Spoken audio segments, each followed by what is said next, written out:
Here is our problem. We need to show that if we first times two complex numbers together and then take the conjugate, we get the same answer as if we take the conjugates first and then times them together. Let's do this step by step. First, let's give names to the parts of our numbers. We say z1 is a plus bi, and z2 is c plus di.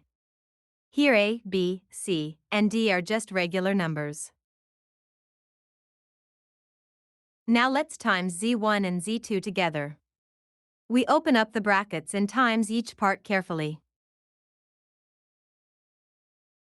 We times each piece in the first bracket with each piece in the second bracket.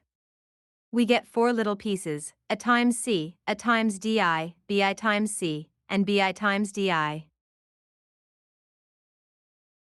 Remember the special rule, I times I equals -1. So we change I squared to -1 in the last piece. Now, let's tidy up. We put the regular number parts together, that's a c take away bd. And we put the I parts together, that's AD plus BC, all times I. To find the conjugate, we just flip the sign of the I part. The plus in front of the I part becomes a minus. This is our left side. Let's keep it safe and now work on the right side.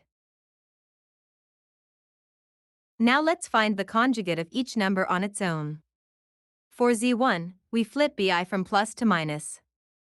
For z2, we flip di from plus to minus. Now we times these two conjugates together. Let's open up these brackets just like we did before. We times each piece with each piece again. Watch the minus signs carefully. Minus bi times minus di gives us plus bdi squared.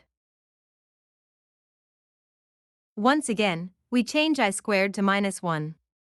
So plus bdi squared becomes minus bd.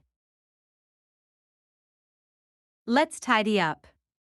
The regular parts are a c take away bd. The I parts are minus AD take away BC, which we write as minus the bracket AD plus BC, all times I. This is our right side. Now look. The left side and the right side are exactly the same. Every single part matches perfectly.